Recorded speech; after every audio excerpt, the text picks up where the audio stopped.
De década em década, sempre há um filme que marca uma geração de jovens. Esse exercício não é novidade em análises nem no cinema, já que pode ser feito de década em década sem grande dificuldade. Pegando a década de 50, por exemplo, os filmes de James Dean, mas principalmente Rebel Without a Cause, definiram toda uma geração de jovens que começaram a questionar a tradicional receita: estudar, trabalhar, casar, pagar a hipoteca, ter filhos, mandá-los para a faculdade e morrer. Esses jovens pós-guerra ansiavam por mais, fosse emoção, experiências e significado na vida. Uma geração existencialista que encontraria no cinema vazão para seus sentimentos durante os anos 50, culminando no movimento hippie na década seguinte, que transcenderia para algo ainda maior. Mas não acaba aí, porque mesmo que esse pensamento tenha sido incorporado e até mesmo estimulado no imaginário da cultura jovem americana durante as décadas subsequentes, novas necessidades e problemas começaram a surgir, e com eles a cultura foi se mutando em conjunto. Na década de 80, vemos uma sociedade que coloca o indivíduo no centro, mas ainda o coloca como livre apenas para escolher qual direção do mercado de trabalho que ele irá trabalhar, porque afinal ainda se trata de uma sociedade, de um mundo consumista. Com isso, obras como Pretty in Park, The Breakfast Club e Ferris Bueller Day Off vêm todas para questionar essa visão de mundo. Afinal, há pessoas que não se encaixam, não fazem questão ou simplesmente são marginalizadas a ponto de não poderem seguir essa receita tradicional de vida. Se tornaram a marca dos anos 80. Mas mais do que isso, os grandes clássicos desse gênero dos anos 80, o Coming of Age, já que foram as primeiras tentativas a abordar temas mais sensíveis, como inseguranças, ansiedade, depressão, deslocamento e o medo do futuro. Não coincidentemente, é nessa mesma época que começamos a ter músicas mais enfáticas acerca desses mesmos assuntos, com muitas delas incorporando as trilhas sonoras dessas obras. Quanto ao filme analisado, Ferris Bueller Day Off, ou Curtindo a Vida Doidado, diga-se de passagem que é uma tradução melhor do que o próprio título original, se sobressai quando o assunto é abordar temas como ansiedade, a incerteza do futuro, mas principalmente como fazer a transição de uma personalidade passiva, espectadora da vida, para uma mais ativa que se impõe diante de problemas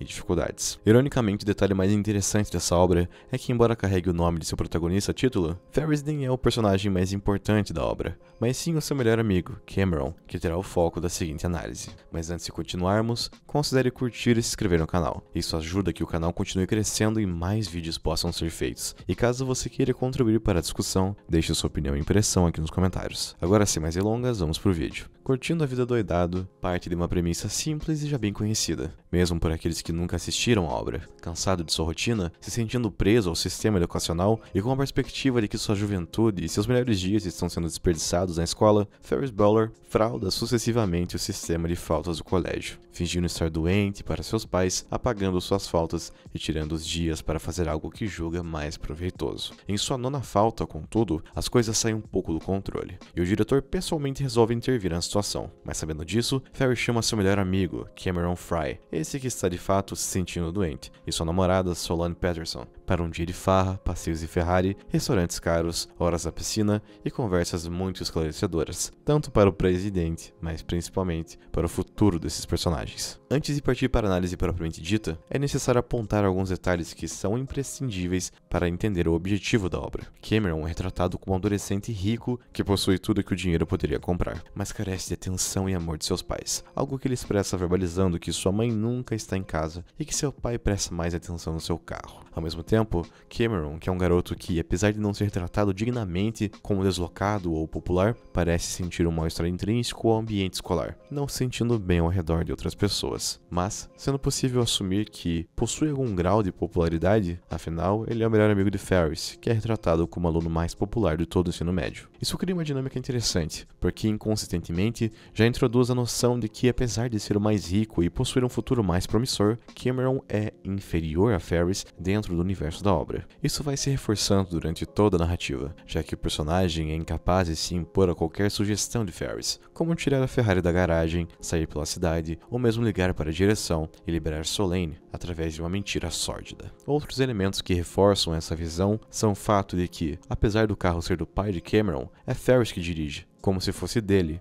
obrigando Cameron a habitar o desconfortável banco de trás. Por fim, a própria presença de Solane reforça que Ferris está um nível acima da hierarquia estudantil e da própria obra, com Ferris chegando até mesmo a fazer comentários sobre a inabilidade de Cameron em conseguir uma namorada para si até aquele momento. Com tudo isso, ficaria fácil estabelecer uma relação de rivalidade e quase que vilania entre Ferris e Cameron. Afinal, Ferris é tudo que um estudante do ensino médio na situação de Cameron poderia desejar, mas isso não ocorre no universo da obra. Pelo contrário, somos levados a pensar que Ferris, como uma pessoa dignamente boa, se preocupa com Cameron e com nós mesmos aqui fora. Todo o arco de Ferris já foi construído antes mesmo da obra começar. Ele é um adolescente popular, bonito, com uma namorada igualmente agradável, a qual planeja se casar, com planos de ir à faculdade e com uma vida promissora. Com tudo resolvido, Ferris passa seus dias ajudando as pessoas próximas a si a enxergarem que elas não podem ficar presas aos detalhes, mas que para se tornar como ele, afinal ele sabe ser um exemplo, basta que curtam um pouco mais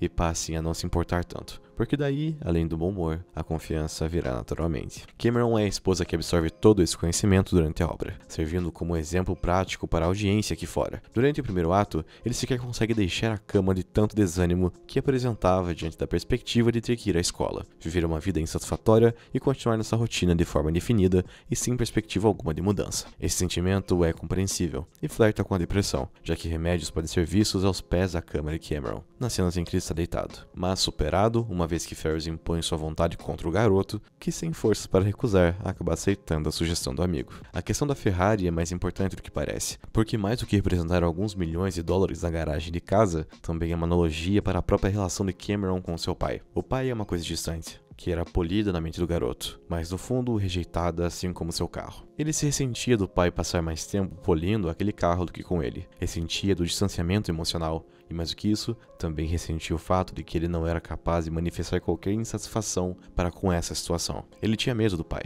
era incapaz de verbalizar o que sentia, e temia que se o fizesse, seria rejeitado ainda mais. Tirar a Ferrari da garagem funciona como uma metáfora para o início da relação entre esses dois personagens, e ao jogá-la pela garagem para além do terceiro ato, acaba coroando o fato de que Cameron percebeu que somente uma mudança ou acontecimento drástico em sua vida seria capaz de tirar-lhe de sua letargia. Em nenhum momento a obra louva as ações ou a figura de Ferris diretamente, tentando induzir que a solução para os problemas de Cameron seria agir como Ferris, por exemplo. Mas todo o arco desses personagens induz que os problemas de Cameron se resumiam a pensar demais, a ser dominado pela ansiedade e pelo medo e carecer de ação. Ele tinha tanto medo de ser rejeitado por seu pai que jamais tomou uma ação para iniciar um canal de comunicação mais direto com ele, e isso o paralisava. Tudo isso ocorria enquanto Ferris era retratado como alguém que não tinha problema em se comunicar com seus pais, mesmo que fosse mentindo. Com isso, é possível extrair que a obra se trata do processo de amadurecimento de Cameron, não meramente do dia de folga de Ferris. A presença do protagonista é simplesmente um lembrete de que é possível ser confiante mesmo com problemas, que é possível ser comunicativo e enfrentar problemas mesmo diante do inesperado. Cameron estava mergulhado em inseguranças quando não o devia, afinal, seu potencial era mesmo maior do que de Ferris. Não é possível negar que a relação tumultuada de Cameron com seus pais não influenciou em sua formação